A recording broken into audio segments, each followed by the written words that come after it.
You are Locked On Longhorns, your daily podcast on the Texas Longhorns. Part of the Locked On Podcast Network, your team every day. The College Football National Championship game is set, and it will not feature the Texas Longhorns. Here we go. Welcome to the semifinal edition of the Locked On Longhorns Squad Show. Your team every day and your team every game.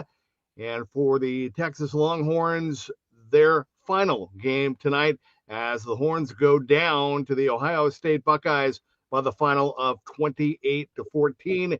Coming up, we're going to have full breakdown over the next hour of this game.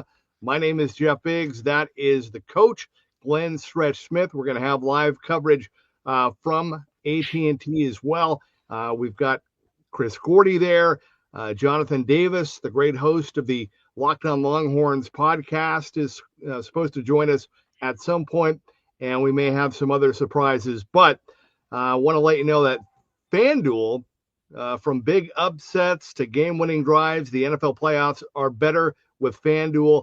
New customers can bet $5 and get $200 in bonus bets, guaranteed win or lose. Visit FanDuel to get started. And coming up here, Coach, it was 14-14 at the start of the fourth quarter. Ohio State had the big drive on offense to take the lead. They had the big fourth down run for Will Howard. And then it was the Buckeyes defense that came up big, and they got the scoop and score to really put it away. And here we are, 28-14.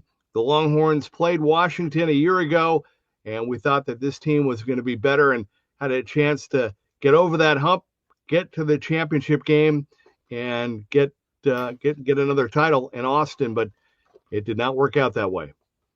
Well, and I go back to the start of the football game when Texas gets they lose the toss, Ohio State defers, so Texas gets the ball. They get you get a first down, then Ewers gets the ball batted at the line of scrimmage. It looked like he was kind of a little bit of a slow starter for the Texas offense, and then Ohio State goes right down and score, and you're thinking this is fixing to be one of those 28-10 games at the half. But the game settled down. I thought the Texas D got a couple of really good stops. I thought defensively Texas played really well in the first half. And you're going to say, well, what happened right there? What happened right before the half? And the screen, I mean, that's something that is a very tricky situation. And I'm going to tell you why. Because Texas was playing, they were backing out. They were trying to say, hey, keep everything in front of you. And when you have, big receivers, Smith, Ibuka, Tate, I mean, they got really good receivers at Ohio State. You're going to go to keep everything in front of you. Well, Chip Kelly makes a hell of a call, and he throws a screen, and they get 3 out to that side. They get the center guard and tackle to the right side. Well, I can tell you that when you get those big 3 out there, just think of yourself, and you're in behind – you've got the ball, okay, and you're in behind 3 big 18-wheeler trucks, and they're whipping it down the freeway. And you know what? You're a Ferrari.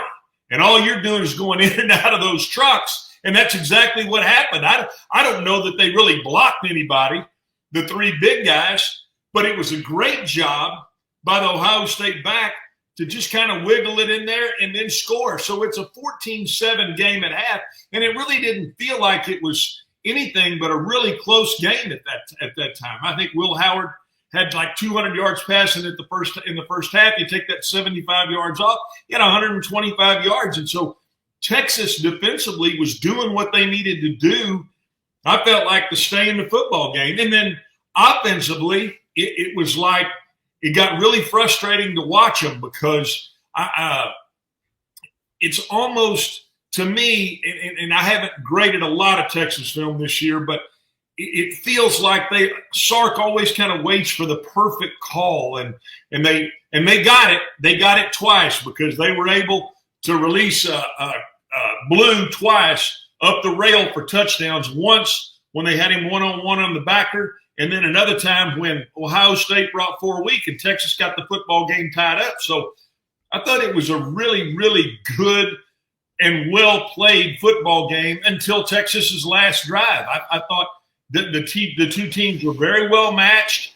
I thought you saw Pete Kwiatkowski do a great job of calling the defense for the Longhorns, and I thought you saw Chip Kelly do a hell of a job, with what he was doing with Ohio State. So it was a great game until, Texas got down there first and goal, and instead of just bowing up and sticking it in the end zone on second and goal, they call a toss to a trip side, and it's the easiest thing to do as a coach or as a fan or anybody's to sit back and question play calling. It's easy to do when you don't have the sheet and you don't have the time clock running. But that, to me, that was the biggest play in the football game, because then it caused Sark to feel like he needed to go for it on fourth down with, under 3 or right at 3.5 minutes to play in the football game.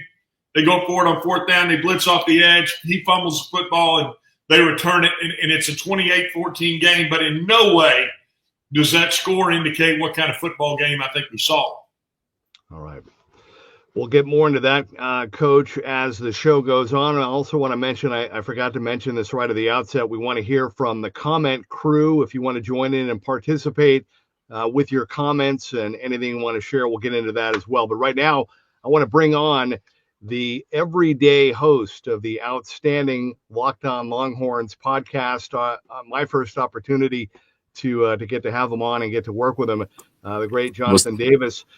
What's Jonathan, up, Jeff? What's up? What's up, man? What's up, y'all? I wish it was a little better circumstances. I know, right? My first time hopping on live, but it's because the season's over. Like, jeez. You cover this team every single day, and you've been through everything, every moment, every game, every storyline, every angle. I know one thing that just stuck, and I was thinking about you during the game, and I'll let you have your thoughts, but I know, you were kind of like the middleman. A lot of people complained all season long about Quinn Ewers and the offense, and did they have enough, and they didn't play anybody. All all the hate that was out there, but and it just seemed like that the coach was saying, the defense did everything they could to kind of level that momentum and bring the game and give them a chance to win, and they just needed a little more from the offense. 14 points just was not going to do it, and that's what happened tonight. Yeah, I feel like, and that's kind of been the story that we've seen from Sark in these big games, where it's like Pete Kwiatkowski's unit, rises above what, I wouldn't say what we're used to seeing. It's been a really good defense all year, but I feel like in these big games, Pete Kwiatkowski really brings it. The whole Jeremiah Smith to, what was it, 1 catch for 3 yards? That was just absolutely phenomenal. And it kind of felt like after the first drive, it was like, you saw that first drive from Texas, and then you saw that first drive from Ohio State, and it's like, okay, maybe Ohio State is just better. Like, maybe they're outmatched. And then next thing you know, the defense is continuously blowing up, right? Continuously getting Ohio State off the field. And you're right. Like, if Sark could just, get those plays going, right? Get Texas going offensively. Texas had the chance to take momentum, and then they finally get the momentum with the Jaden Blue touchdown right before halftime. Then the very next play from scrimmage, they get a 70-yard screen pass and score a touchdown. And so, you just needed a little bit more from the offense. But, I was listening to Coach, and, I agree with him. I think there's going to be a lot of takeaways, and we have a lot to talk about over the next hour. But, for me, if I'm on the 1 yard line, it's, I got my big guys in there. I'm trying to power up the middle, and if I can't get 1 yard, we don't deserve to win the Cotton Bowl. We don't deserve to win a national championship. The toss play going all the way out to the 7 or 8 yard line, thinking you're gonna get in that way and be cute. I just think Steve Sarkisian got too cute. I think that was my biggest takeaway, like Coach said. The fact that you just couldn't power that ball in there and get 1 yard to tie the game, and take your chances getting a stop on defense and getting the ball back to Quinn Ewers. That was the biggest takeaway. But like you said, I think this game was a lot closer, than the final score indicate. But yeah, you have to question, that second down play call on the goal line, and 2, why continuously in these big games, maybe not against Clemson and Arizona State, but in some of these bigger matchups against these really good defenses, these teams that have the same amount of talent as Texas, why can your offense only muster 14 points? Yeah. That's a good point. I think as I looked at it, and I didn't start watching it until late in the year, but it really felt like identity-wise, Texas likes running kind of the pin and pull, the outside zone, some of the stuff that feels like they're trying to get on the edge. And tonight, I thought, okay, they ran inside zone some. They had some success running some of that zone read stuff, some of that RPOs, and handed it inside to Wisner. And so I think the thing that's frustrating from a Texas fan standpoint is when you get in, whether it's in spring football, whether it's in two-a-days, I experienced it so many times in the NFL where we were going live in short yardage and goal line, and I can remember whether it was Jack Riley or Ernie Zampese, we're going to run that football right there, and you go ahead and stop us if you can. And so really it becomes a mentality of we're going to be as tough as you are. And the thing I think frustrated me was you hear Herb Street, and obviously he's biased to Ohio State. I don't care what anybody says. I mean, he talked about Texas getting called for a PI when the Ohio State runs a wheel route and grabs the Texas player and yanks him. And you're thinking, are you looking at the same game that we're looking at? Because they didn't call anything. It was hand fighting, and I thought it was all right. But he started talking about, well, you're not going to run the football in between the tackles on Ohio State. You know what? BS on that. I mean, it's just, it is. It's you versus them, and it's imposing your will, and that's really what it's all about. So I don't like – I think it's the easiest thing to do is to question play calling, but in that particular situation at that time of the game where you'd gotten back-to-back PIs down there throwing the football in, first down on the RPO, and then they run the dig across the baseline and they run the dig across the baseline, then the RPO and get the back-to-back PIs to put the ball on the half-yard line. I mean, you should be able to impose your will there. And I really thought that was a story of a football game of two teams that were really going at it. And I mean two heavyweights that were throwing haymakers, and both teams were taking them. Yeah, and I think it could be a little bit of a case of overthinking it, right? Maybe having too much information. If you look at it earlier in the year, I think Penn State and Ohio State, Penn State was in that exact situation, right? Where they're on the 1 yard line and they had 4 straight plays and couldn't get into the end zone. And so maybe Sark is looking at that. But I want to take it back a little bit further. If you remember the Oklahoma game last year where Oklahoma beat Texas and Texas had 4 straight tries from the 1 and couldn't get into the end zone. And so maybe Sark is thinking, okay, I can't just, run it up the gut 4 straight times and get in. I have to be creative. I have to, outthink Jim Knowles and this Ohio State defense. And like you're saying, Coach, sometimes this is just about fundamental football from day one, right? Line up, push forward, and get 1 yard, right? But I think, like I said, Sark may have had too much information. Him being in this situation against Oklahoma last year, seeing Ohio State, stop teams in this situation earlier this year and thought that he had to outsmart them, had to get cute. And, I think this is a completely different game. If they lined it up 4 straight times, it might not have taken 4 times and just try to get 1 yard going up the middle. But, like you said, Coach, we'll be, questioning that play call for a long time. And if it worked, we wouldn't be saying anything about it right now. We'd be patting Sark on the back. So, well, that's what makes what we do fun, right? It gives us a job because we'll have a lot of time to talk about it. Yeah, but I didn't understand that one at all. I didn't understand that one at all. And, then at the end, a lot of people are going to talk about Quinn Ewers because ultimately, that fumble that was returned for a touchdown is going to end up on his stat sheet. But man, if you're telling me all year that Cam Williams is a first round right tackle, I know he missed the game against Arizona State. I know that he's not 100%. And I know that Jack Sawyer is a hell of a player. Right. But, that's a play where, Quinn Ewers 4th down once again to save the season. He's trying to make a play in the end zone. He's not expecting his right tackle to not get a block at all, So, I mean, everybody's going to talk about Quinn Ewers. Yeah. Oh, he got hit and, scoop a score for a touchdown. They should have put Arch Manning in. Cam Williams has to be better in that moment. And we have to, do a good job of holding the right people accountable. Yes, Quinn Ewers is the one that fumbled the ball, and it led to the scoop and score. But Cam Williams has to get a better block on Jack Sawyer in that moment. I just want to say that because I know people are going nuts right now on Quinn Ewers, and his right tackle has to be better.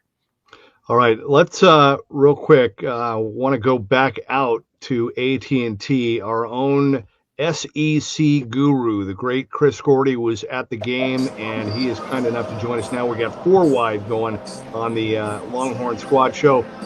Chris, give me your thoughts. How was it out there, and what were your thoughts on the game? I know you thought Texas was going to win.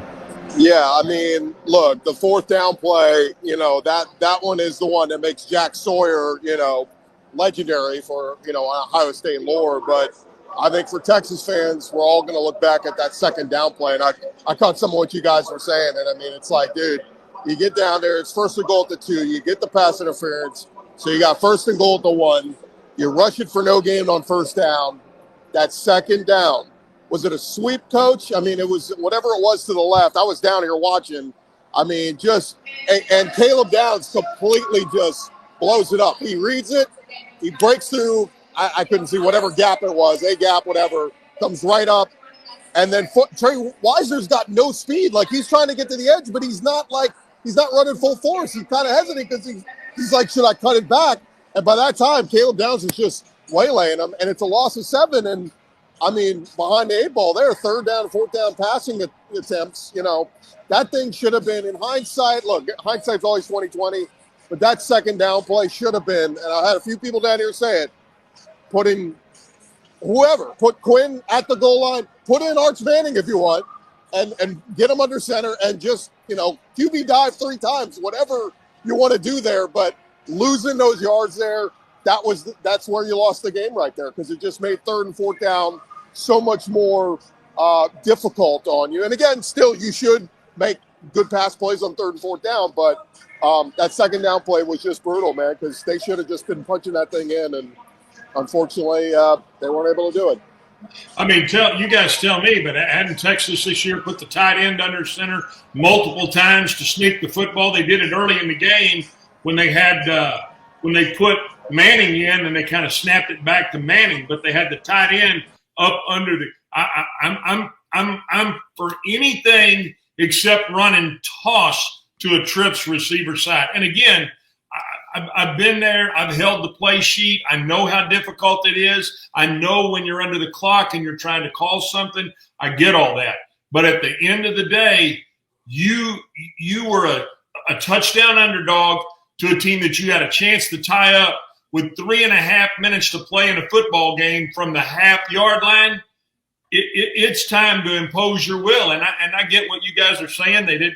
Penn State was not able to do it. I'm not talking about Penn State. I'm talking about the University of Texas, and I'd have been challenging. If I had to take a timeout in that situation to challenge my offensive line, I would have burnt the timeout. I would have said this is a time right here where we've got to get this football in, knowing I still got 2 timeouts and the 2-minute warning to fall back on. So it's easy to do, sit here and say that, but by the same token, it was such a magnified play in the game because how the next 2 snaps went. Yeah, and they had just to add this in, they had already burned 1 timeout on that 4th down where Will Howard came back on the QB run and picked it up. Texas did take a timeout before that, so they only had 2 left, but still would have had multiple chances to stop the clock, Coach. Yeah, I'd have faked an injury. I'd have put somebody down. I'd have done something to challenge my offensive line in that situation, because what you guys are saying is true. Penn State couldn't get it in. If what Herb Street was saying, I mean, he made them sound like the damn monsters of the Midway. Well, you know what? We'll challenge our offensive line and say, you know what? We're fixing to go assault their ass. Right. I'm gonna get fired up now. And obviously it's going to be a little bit tougher on the goal line, but you talked about that, especially on those drives late where Texas was really starting to get a push. It was up the middle. It was, with the center, Jake Majors, with the left guard, Hayden Connor. They weren't just running to the outside. They were getting that push up the middle. And so obviously, a different look on the goal line, a different beast. But, like you said, we're in front of our podcast mics. We could question Sark all day. I just don't understand the toss there. To me, like you said, it's a mentality thing. You're telling your team that we can't line up and get 1 yard when you run that toss. and you ended up not getting it. And to your point, I was, Jonathan, I was like pleasantly surprised when they finally started running through between the tackles. I was like, where was that the whole game? Because that was a big staple of how they were winning games down the stretch, and with both Blue and Wisner. And I mean, it wasn't too long ago, like, over the last month or so, when the Texas O-line was being talked about as like one of the best in the country, and how much they love to run block. And then to get down in that situation, it just surprised me that they didn't want to impose their will. And, maybe Sark didn't let him do that, but that was really tough to see. Yeah. And maybe just an overreaction to the first down. Go ahead, Gordy, my bad. No, I was going to say, you hit on it. Can't from the get-go, Cam at right tackle did not look 100%. I mean, I know he tried to give it a go for the game against Arizona State, didn't play. And, I mean, look, it's one of those tough things. I remember Georgia in the SEC title game last year. They played Brock Bowers and Lad Conkey, who were not 100%, and it was evident they were not. And it just always sucks because you got a player who is a phenomenal player and busts his ass and gives his all, but he didn't have it tonight. And there were several times that pocket collapsed. Now, there were times where the pocket was there and Quinn didn't make the right throw. It felt like everything was high from Quinn tonight. Like everything, guys were having to jump up. And then even when guys didn't have to jump up, they were still jumping up because they felt like, oh, that ball's coming in so high. Again, he made some great throws on that last drive, man, to get down to the goal line too. And it's just unfortunate. But, we just watched Quinn Ewers walk off the field. And then somebody just asked me, they said, is that the last time we see Quinn Ewers, on a college football field? The reports were he's probably going to head to the NFL draft. But a dejected group of guys out here tonight. A lot of guys whose, careers, we'll see what happens with them. Jahdae Barron gave his all for the Longhorns. Michael Taff, Makuba. I mean, all these dudes just completely dejected after the game. The future looks bright. I mean, Arch Manning passed me a minute ago, and, the future's bright with Arch, but just a woulda, coulda, shoulda tonight, Yeah, and I think that's a good point, Gordy. I just want to expand on that a little bit more. When you talk about Cam Williams, I mean, like I said, this guy all year has been talked about as a first-round tackle. He's dealt with some injury issues. Didn't have great games this year against Georgia, which were the two losses that Texas had. But you have to rely on a guy in that moment, right? He's healthy enough to play. He's one of your best players. He's a future NFL player. You have to put him out there, and you, like you said, he just wasn't 100%. He couldn't stay in front of Jack Sawyer and those guys, and ultimately it cost Texas a chance on fourth down. But you got to, roll with who brought you to the dance, and, unfortunately in the biggest moment of the game, that's what cost Texas. And, guys, let's be honest, 15 games. It's a lot of games. That's a lot of football to play. In the SEC against really good teams, it's a lot of football. You got two more if you go to the NFL, and that's just to get to the playoffs. So it's part of the game. And you know what? Understanding how to play with a few nicks and a few dings, that's part of it. And I have an appreciation for him trying to play. I'm also saying, though, you know what? It's a tough game for tough people. And you know what? That's what separates the real players from guys who say they want to be real players.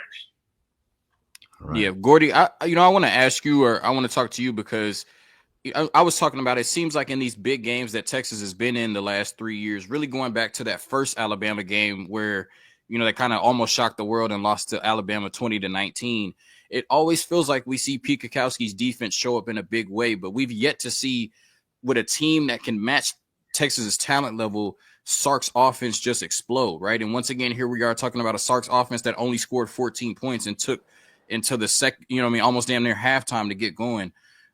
I mean, what are your thoughts on that? Like, why does it feel like whenever Texas is in these moments, Steve Sarkisian, who they hired to blow the doors off of people offensively, is not able to do it? Yeah, I mean, there was one game where it did all click, and that was 2 years ago in Tuscaloosa, or no, last year in Tuscaloosa, right? Yeah. Or no, two years ago, whatever the hell it was. Last year. I mean, that was the game that they really, sent the message they arrived. And that's how they got in the playoff last year, because when it came down to it, when Bama beat Georgia, they said, we can't put Bama in without Texas, because Texas had beat them head to head. But yeah, that was the one game, it feels like, that everything kind of, went well, and Sark called a hell of a game, and they executed 100%. And that was on the road in Tuscaloosa, one of the toughest environments. But you're right. Yeah, it does feel like some of these big games here, since Sark has been in Austin, that man, the defense shows up and shows out. Defense came ready to play today. It got to a point, I mean, I was in the press box talking with some folks in the first half, and there was a resounding, I know fodder on Twitter, but there was resounding national media members saying, ooh, do you give Arch Manning a drive here? Like, you just kind of wanted to say, like, just give him a look. Give that Ohio State defense a different look, just because of his mobility, right? You're not asking Arch to go out there and run the full arsenal of the offense and fling it around the field, because God forbid he throws a pick and he costs you the game, that everybody would be saying, what the hell were you doing? But just when it's been those moments this year where Quinn, that pocket's collapsing and he has no time, that maybe you give Arch a look. And they did against Georgia earlier in the year, right? Like, just give Arch a drive just to see what he can do and use those legs and athleticism. I mean, we did see him today in that 4th and 1, and God, that came really close to a fumble, but luckily his wrist or his elbow touched. But, I mean, it was a huge run, and all they needed was 1. He got 8. He fell forward for it. So it's going to be a really interesting component next year with the running ability of Arch Manning. But, yeah, man, a lot of people were asking for that because the offense just seems so stagnant in that first half. And then they finally got a drive, and then the defense lets them down right before half. I mean, Coach, that's 101. Like, the team's backed up, like, watch the screen pass with 30 seconds left. That's the only thing they can really do. Like, and they got it, and it ends up being a 14-7 halftime lead. And unfortunately, it felt like Texas was chasing. But there was that moment where it was 14-14, and then they got to stop, and they were getting the ball back close to midfield. You're like, this is it. And they couldn't do anything, and they end up punting. So I'm with you, Jonathan. As good of a play caller as Sark is, and he's done it everywhere, right? Alabama, he was awesome. Even in the NFL, he was pretty good. I mean, he's called plays everywhere. But you're right. Some of these big games at Texas, I don't know if he just gets in his head or what, but just seems like the offense can't do enough. Well, you mentioned getting the ball back right there in a 14-14 game. I mean, that's a big throw when he overthrows. I think he overthrew Golden on the boundary on that where he's cutting and he runs the outcut right there. That's a big overthrow, and I think that's what causes people to do the pushback. If you're a first round, second round NFL considered quarterback, you're in perfect conditions. There's no wind, there was no wet ball, there was no nothing, and you had an opportunity to throw a 10-yard speed out. If you're an NFL quarterback, you hit that every time, every single time. The ball's not high. I don't give a damn that you couldn't get a full stride. I don't care that you felt a little something off of your right side. If that's what you are, and I haven't studied him enough to say that, I just hear it. Here's the guy on the Dr. Pepper commercial, and yeah, he's standing there with Bosworth, and yeah, everybody wants to say, well, this is the guy. Show me you're the guy. You had that chance, and I'm not coming down on a Quinn Ewers at all. I'm simply saying that if you are what they say you are, then I need you to go show me that. And he had that opportunity in the biggest of games, in the biggest of stages, and he couldn't make that throw. Yeah, I mean, in these moments, those plays are amplified. This isn't a game against Arkansas or Florida. This is the Cotton Bowl to get to the national championship. And, Matthew Golden, who wasn't healthy, it looked like he was going to sit out the rest of the game. He comes in, runs a beautiful route. He's wide open. It's 3rd and 5. You need to make that play to keep the drive going and potentially get up points, put pressure on Ohio State and take the lead. And, like you said, Coach, I mean, that's a 3rd and 5. You just have to hit. We don't want to sit here and just harp on Quinn Ewers too much and act like he was the reason they lost the game or the biggest reason, anything like that. But, to win a national championship, to be that team standing at the end, we have to expect you to be able to hit a 3rd and 5, right? If you're the leader of this team, Quinn Ewers, like you said, if you're going to be a first, second round draft pick, whatever, one of the most talented quarterbacks of all time, one of the most talented recruits of all time, one of the most hype players, at the quarterback position, you got to be able to hit that 3rd and 5 and put your team in position to take the lead and put some pressure on Ohio State. And let me give him a little credit. Hey, he does flip the ball out like you guys were talking earlier. I mean, he flips it out to Wisner right before he goes down. And, yeah, he made a couple of things happen. But I think the frustrating thing for Longhorn fans, and I don't want to speak for anybody, I'm just telling you as I look at it, there are certain throws in a football game that you have to bat 100% on when you're in perfect climate conditions. I saw it, and you're going to say, well, it's unfair because you know what? I saw it with Troy Aikman. And people get on me all the time because, you know, I that's my point of reference. And Dak's not Troy Aikman. I get it. But at the end of the day, if you can't hit a speed out, I don't know that you can be the first round guy. And that's something to me that it really sticks with me is you've got to be able to stick that ball on him every single time. Right. And Gordy talked about it, just not taking advantage of those opportunities. You know, I have to go back and actually look at the, how each drive ended. But I believe the David Benda interception, I don't think Texas got points off of that. Right. There was multiple times where Texas, it felt like got the ball at midfield and didn't get points off of that. Right. And so it was those opportunities where it felt like Texas could seize the momentum and where it felt like Texas was just hanging around in the first half. There were so many chances where Texas could have taken the game over and let Ohio State hang around. And then Chip Kelly put together that one great drive. And that was enough, right? That one great drive by Chip Kelly, the fourth down call, which was beautiful with Will Howard with the quarterback power. And then Texas comes down and tries to match it. And obviously, you know, end up giving up 7 more points to Ohio State. But Texas never seized the momentum when they had plenty of opportunities. So, I mean, it felt like every drive was starting at the 40. Right. I mean, you know what I mean? Like it felt like they were in immaculate field position the entire second half. And, you know, it only led to 7 points. Yeah. And on the flip side, I felt like Ohio State, almost all their drives kept starting at like inside the 15. Like it felt like, you know, Texas's defense was doing their job and, you know, they were backing them up. And Ohio State made some great plays tonight too. But again, like that's where I say, like, credit this defense, man. The Texas defense came ready to play. It seemed like that fourth quarter they were turning the heat up, and then that touchdown drive, and it's like, all right, every time Texas, it felt like they answered. It was 21-14. You go, all right, Texas, what are you going to do here? And you mentioned Golden playing out there. We were watching Golden during the game, like working with trainers over here. He was not right. You could clearly tell. And then the other guy who's battled injuries all year, Isaiah Bond, you know, we know he's been battling injuries all year, and he got out there and, you know, has a couple drop passes, and it was frustrating to see that. But yeah, man, it's super deflating to get down there in a 7-point game with 2 minutes to go, and you're right there knocking on the door, and you can't punch it in. All these coaches they won't be able to sleep tonight. They're going to be going back through their head over those plays and the play calls and what could have been. Yeah, and it's a la Washington last year, you know, because the Washington game, you get down there, right, and you're throwing those fades to Adonai Mitchell, and you can't score to win the game, right? But, you know, just let me take a moment to be that Texas fan, you know, because we are talking about the Ohio State drive that put them up for good. Chip Kelly, beautiful drive. We all saw the hold on Colin Simmons, the true freshman phenom, Colin Simmons. He was held on that play where Will Howard backed out and was able to convert the big third down to Carnell Tate. So, you know, I know Texas fans are going crazy about that one on Twitter. Let me be that Texas fan and say Colin Simmons was held, and that allowed Ohio State to continue that drive and go up 21-14. 100% he was held. 100%.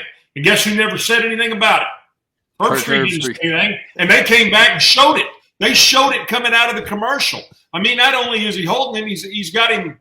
I'm gonna say the word. He's got him dick collared over there for crying out loud. And again, you know, that's a terrible missed call. But I'm gonna say this, so guys, if I would have told you going into the football game that Ohio State's gonna score 21, can you score 21 to beat them? I'm gonna say yeah. I'm gonna say yes. Texas's offense could score more than 21 to beat them, and that's exactly what your defense gave you. They played their. I can't say it enough. Defensively, they played a lot better than I thought they could play, and they shut down, you know, what is a receiving core that everybody was hooting and hollering about, and, you know, Ibuka, Tate, Smith, they shut them down.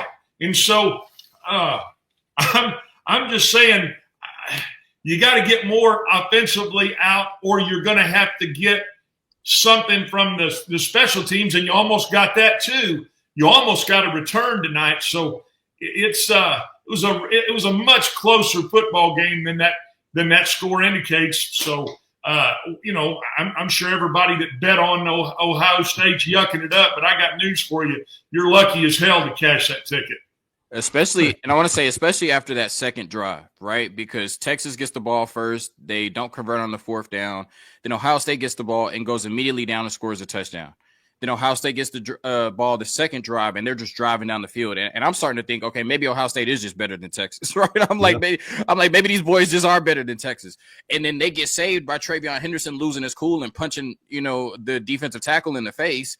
They get the 15-yard penalty, and they end up not scoring. And then after that, they go, I think, like 3 or 4 consecutive drives without scoring until the screen pass at the end. So, I mean, from what I saw the first 2 drives where Ohio State was getting whatever they wanted, I mean, it looked like Tennessee and Oregon all over again.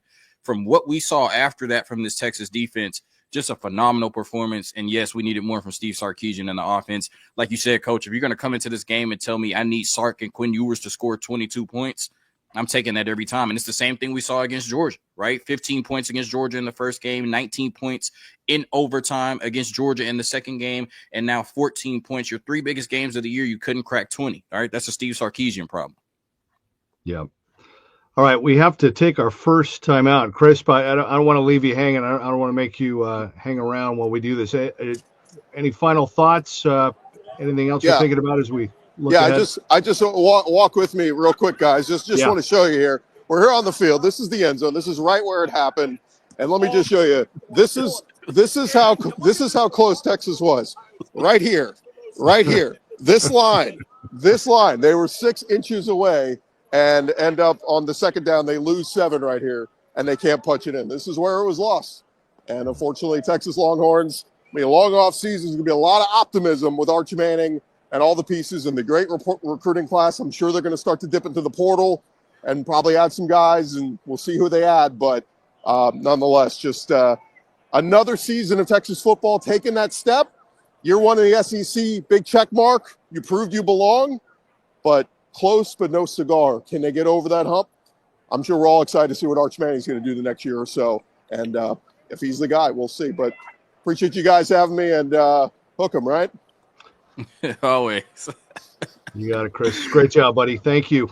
Thank you, Chris. Drive safe, and we'll talk to you soon. Yeah. While Chris was talking, I actually got a notification on my phone. The Arch Manning era is already underway. So they're wasting no time pumping that out. The 4-letter network did that. All right. Jonathan, can you hang around a little bit more? Oh, yeah, for sure. I'm okay. Here. All right. I'm here. I want to run something by both of you when we come back. And also we got a lot of people that have weighed in via the comment section. So we'll read some of those. I think we know how they're going to go, but we'll do that. That's what we're here for. This is the Longhorns Squad Show. That is the coach, Glenn Stretch Smith, along with the everyday regular outstanding host of the Longhorns podcast, Jonathan Davis. I'm Jeff Biggs. Texas loses tonight at AT&T. They come up short. They lose to Ohio State 28-14.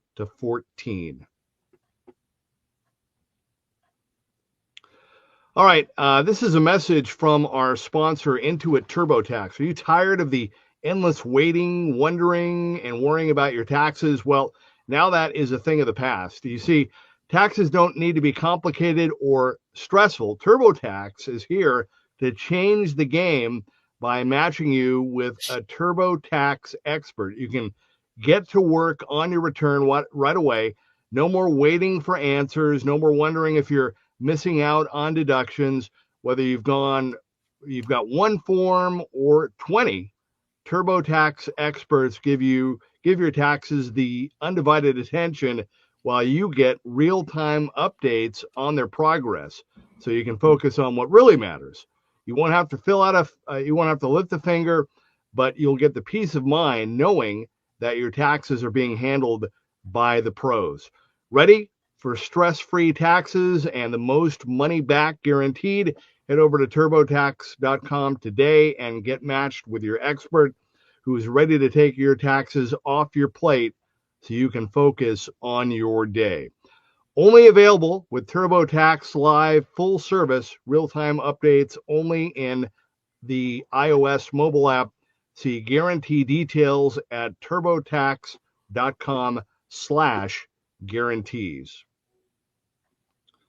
All right, and from big upsets to game-winning drives, the NFL playoffs, no doubt, are better with FanDuel because right now, new customers can bet $5 and get $200 in bonus bets guaranteed. That's $200 in bonus bets win or lose. The FanDuel app gives you everything you need for live bets, same game parlays, and so much more. Visit the website, share betting lines around your team or league. Just visit FanDuel.com to join today and get started with $200 in bonus bets. That's FanDuel.com. Make this playoff season unforgettable with FanDuel, an official sportsbook partner of the NFL.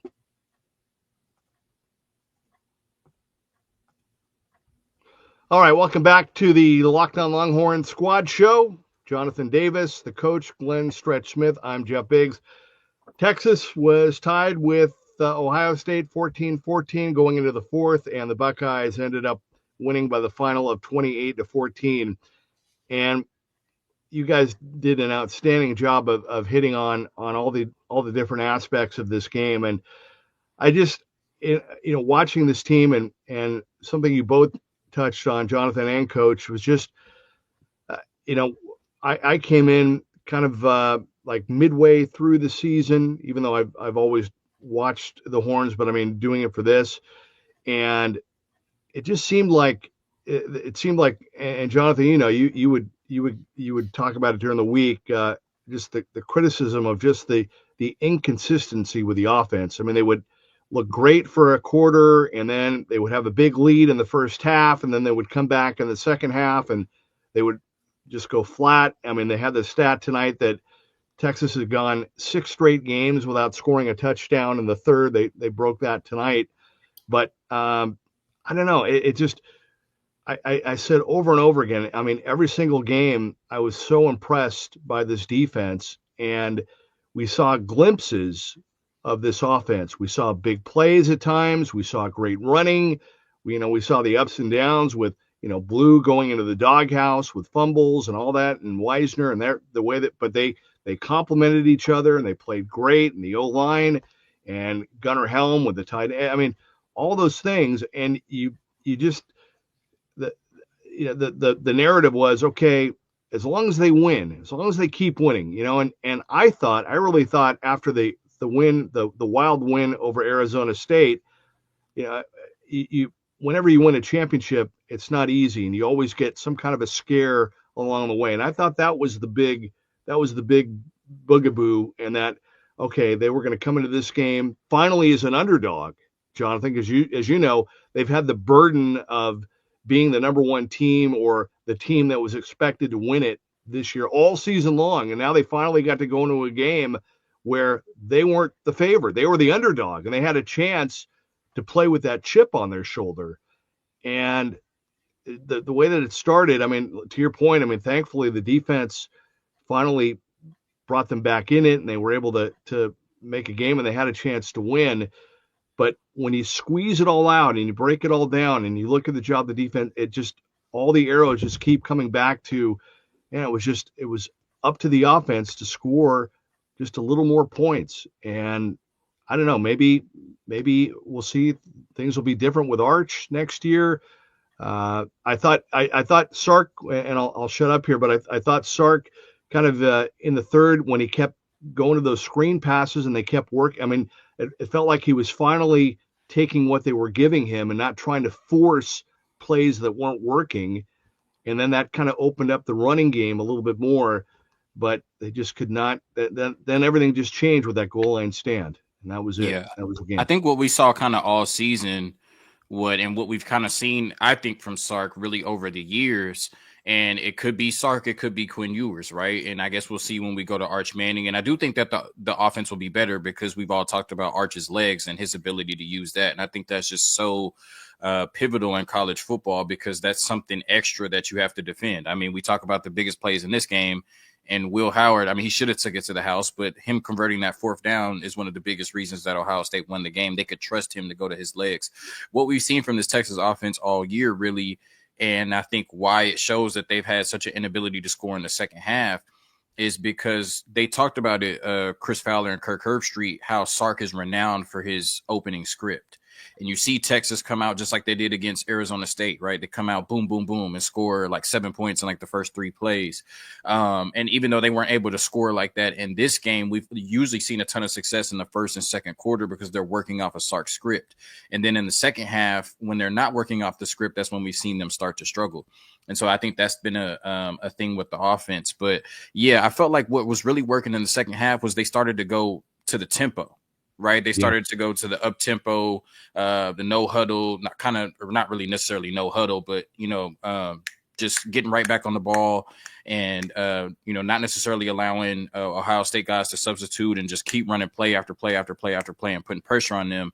And I thought that's what was working in the second half. I think that's what we kind of saw in the Georgia games when they were able to make plays as well as going up tempo. But yeah, it just wasn't enough. At the end of the day, it's a production business. And I talked about it, the 3 biggest games of the year, Sark's offense couldn't crack 20 points. So, I do think it'll be different with Arch Manning, because another thing that we saw too, not just Arch Manning's ability to use his legs, but Arch Manning pushes the ball down the field a lot more than Quinn Ewers does, right? And this is not a knock on Quinn Ewers at all. This is not me saying that, the offense is going to be way better with Arch Manning. We don't know that yet, right? But I do think that, kind of what we saw from Sark at Alabama was the consistent deep ball, right? The consistent ability to push the ball down the field, where Quinn Ewers is more of a short to intermediate guy. And I thought that Ohio State did a good job of kind of, shutting that down, right? I do think with Arch Manning, you're going to see a lot more of the ball being pushed down the field. And I think we're going to see Sark's offense open up a little bit more. I'm going to say this, and I'm not disagreeing with anything you're saying. At the end of the day, you got to be able to run the football if you're going to win big football games. You got to be able to run the ball. I don't give a damn if it's the quarterback running it. I don't care if you're running hand sweep, jet sweep. I don't care. You got to be able to run the football. And you talk about what Sark did at Alabama. He did it with Mac Jones, and he did it because he was able to run the football right, and then that brings the safeties down, and that gives you an opportunity to hit home runs. And so they being defensively, I don't care if you're playing Ohio State or Bemidji State. If you can't get the safeties to come down and stop the run, because that's where your numbers come from. Don't make any mistake about it. Football is a numbers game. How many hats can you get on a hat? And when you make their safety come down into the box, create a 7 or 8 man box, depending on what your offensive personnel is, then that gives you the opportunity to push the ball down the field. But you must be able to run the football. And I don't care if we're talking about the NFL, if we're talking about the SEC, or we're talking about anything. I mean, I love Mike Leach to death. Mike Leach was great for college football, very innovative, right? 8-3, 7-4. He might go 9-2, but at the end of the day, he wasn't able to impose his will because he wasn't good enough and they weren't good enough running the football. Notre Dame had 2 offensive tackles that were playing last night. I promise you, Jeff couldn't block me and you. But they were able to run the football in tough situations. And you can say, well, I don't like running quarterback power. I don't like running quarterback counter. I don't like running quarterback draw. And that's fine. I don't care for it either. But at the end of the day, you have that particular weapon to be able to run the football. And so I just think running the football opens up every other avenue for you to be able to go and do what you need to do, which is, like you're saying, hit home runs. You can't score enough runs. Let's take it from a baseball mentality. If you're hitting single, double, single, eventually you can get 2 or 3 outs and you're out of the inning. Where if you get that single, bang, then you get that home run, there's a reason why they pay Judge all that money. There's a reason why baseball, you got to be able to hit some home runs. But Texas proved it to you today. They didn't defensively. They didn't really respect Ohio State running the football. They played their safeties deep, and guess what? Their receivers, very, very minimal. That's not who beat you in the football game. What beat you in the football game was a bad turnover, and then they called the right play at the right time to end the first half running that screen.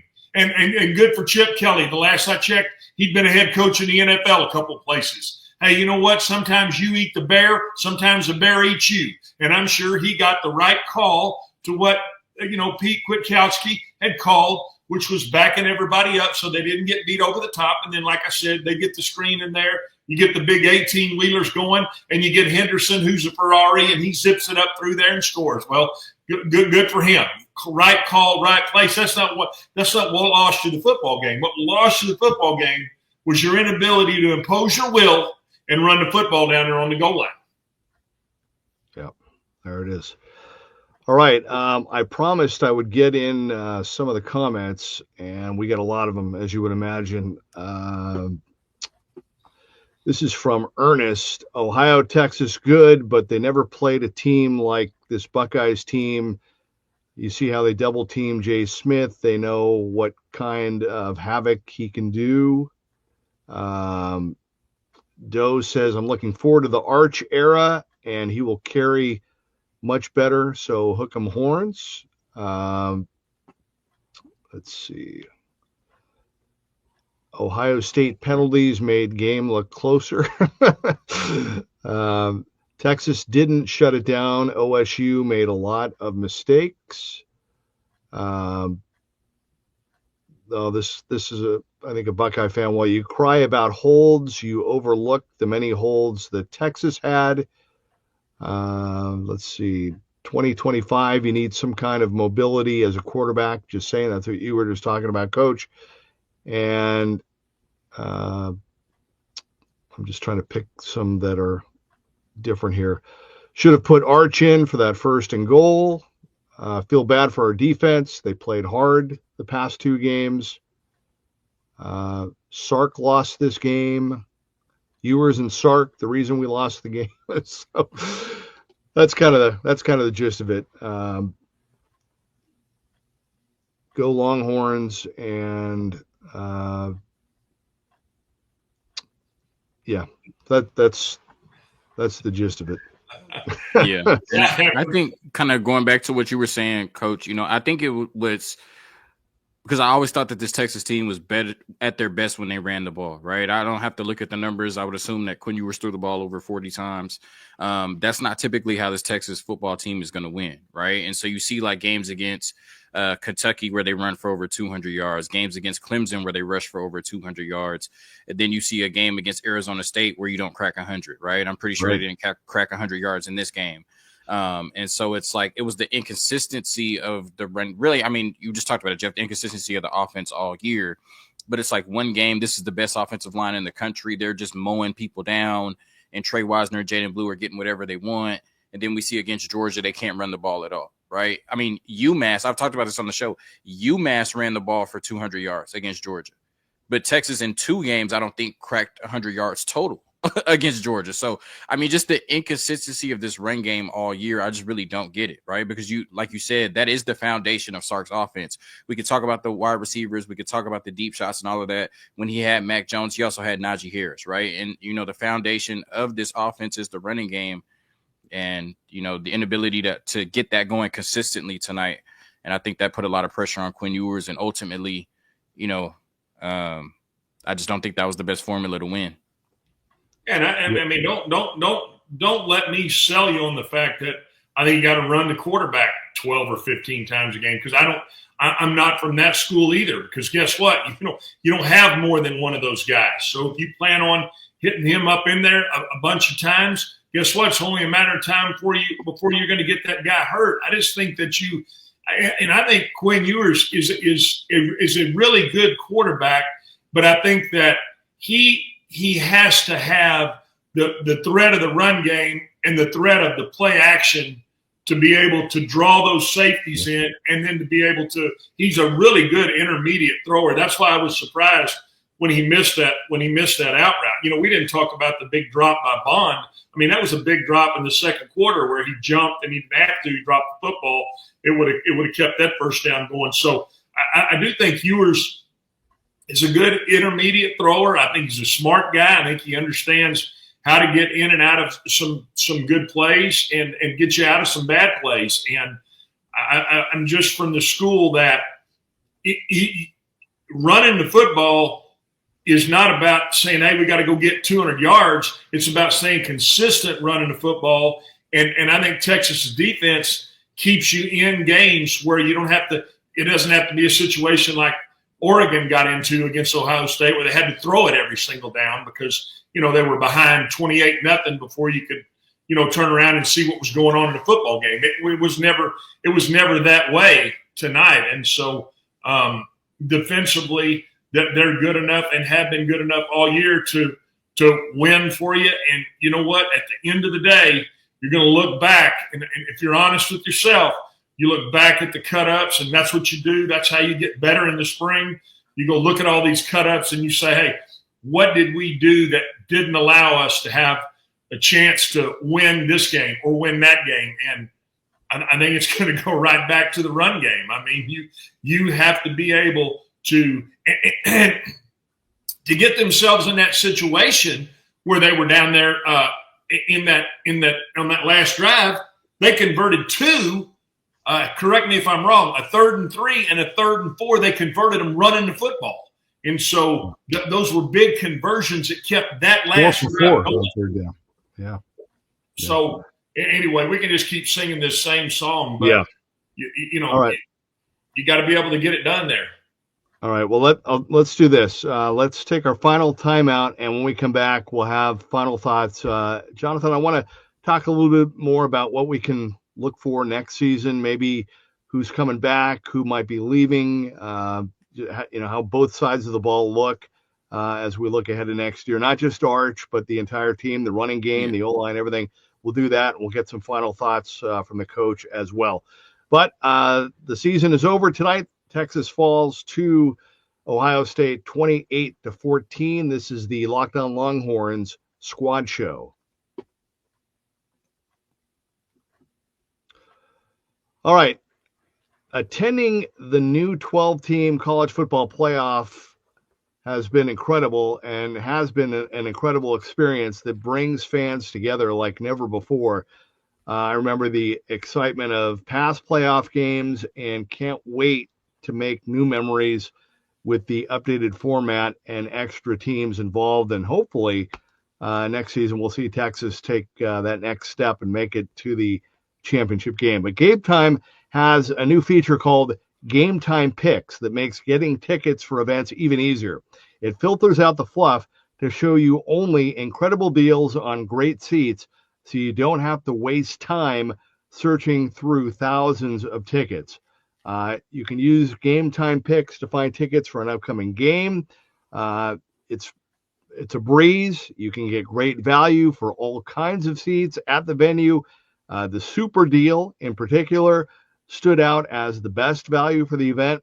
You could see the seat views before you buy, and the app shows the total cost up front with no surprise fees at checkout. Plus, the on-time ticket delivery and lowest price guarantee gave me complete peace of mind. So take the guesswork out of buying tickets with Game Time. Download the Game Time app, create an account, and use code LOCKEDONCollege for $20 off your first purchase. Terms apply. Again, create an account and redeem code LOCKEDONCollege, LOCKEDONCOLLEGE for $20 off. Download Game Time today. Last minute tickets, lowest price guaranteed. Okay, our final segment of the Locked On Longhorns squad show. The coach, Glenn Stretch Smith, and Jonathan Davis, the outstanding host of the Locked On Longhorns podcast. Every day he'll be with you throughout the offseason, spring ball, everything, getting you ready, everything you need to know, any news, any developing stories. JD will be all over that. So just right now, just off the top of your head, I know we're not breaking down every position, but most of the guys coming back, or a good enough group on both sides of the ball coming back for next season? Yeah, I mean, I think there's a lot to be excited about. I think, when I first look at it, obviously we've talked about Arch Manning, him being the quarterback next year, and then Cedric Baxter, who was supposed to be your starting running back this season, who had the knee injury. He should be back, right, with Trey Wisner. So you still expect a really good running game. We saw DeAndre Moore and Ryan Wingo making plays. Don't know what's going to happen with Matthew Golden, but you do have DeAndre Moore and Ryan Wingo coming back. But you are going to be replacing this entire offensive line. Right. And so anytime a team is replacing their entire offensive line, that's a question mark. We're going to have to see what happens with that. Tight end, what that's going to look like. Gunnar Helms obviously going to be moving on to the NFL. And then I thought you saw some key players on defense all season, and especially tonight. Colin Simmons, Anthony Hill, Malik Muhammad, that'll be coming back next year. That should headline this defense. You are going to be losing, Jade Barron, Michael Taft, Andrew Makuba, players like that. But still a lot of talent on this Texas football team. And what's very interesting is their next game is against Ohio State, right? So that's right.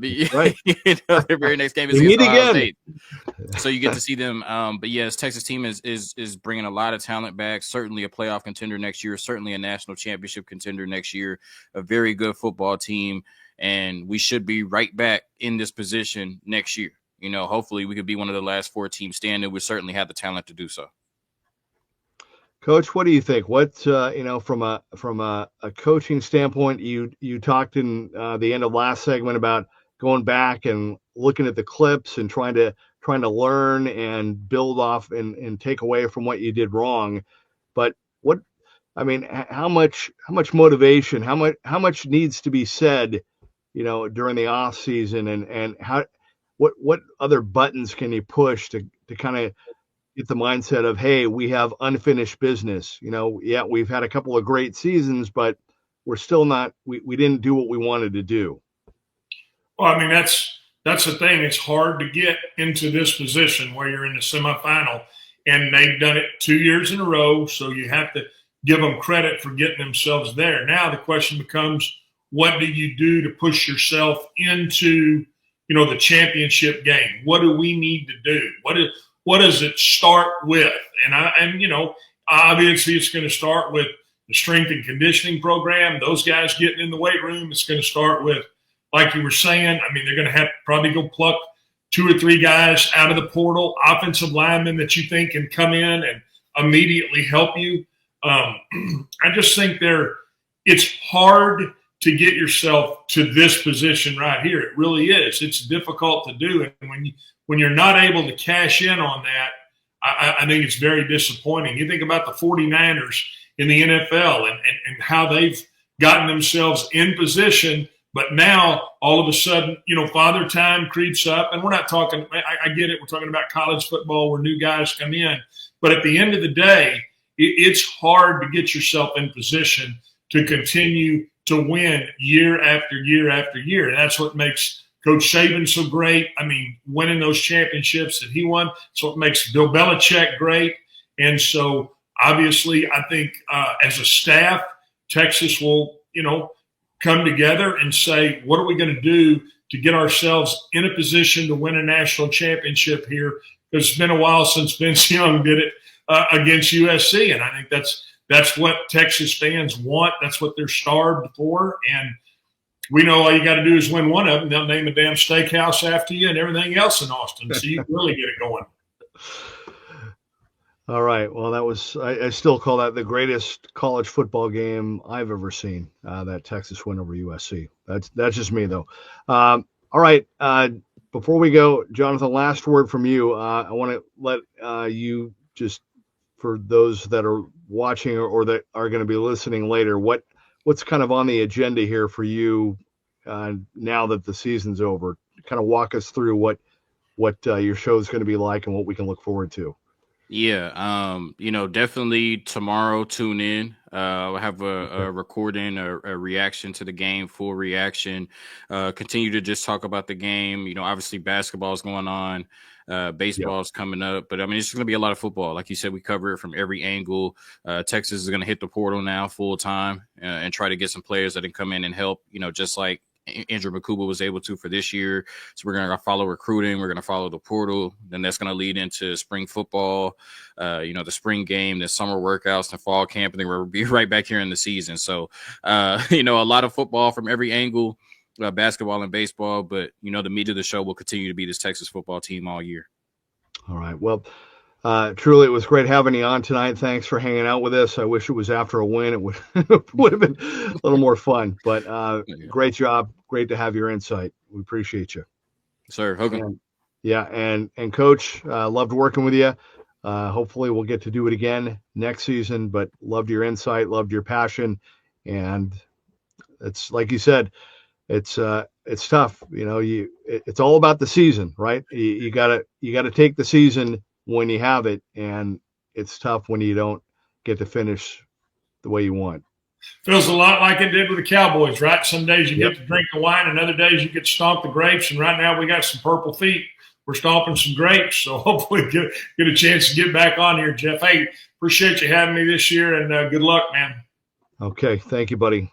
That's the coach, Glenn Stretch Smith, Jonathan Davis. My name is Jeff Biggs, and again, our final score tonight, the Longhorns fall short to Ohio State, 28-14. Want to thank everybody, Chris Gordy for coming on, the great Zach Blackerby for setting all of this up, and most of all, we want to thank you, the fans and the listeners that are not only hanging with us live tonight, but those that are listening at a later time.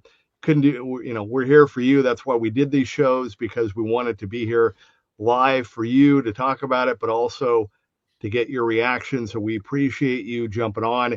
And again, we'll just continue to stay locked on, as we will. Happy New Year. And hopefully next year we'll be talking a different story, but spring ball and the next season will be here before we know it. Coach, have a great night. And again, the final score, Ohio State 28, Texas 14. This has been the Locked On Longhorns Squad Show.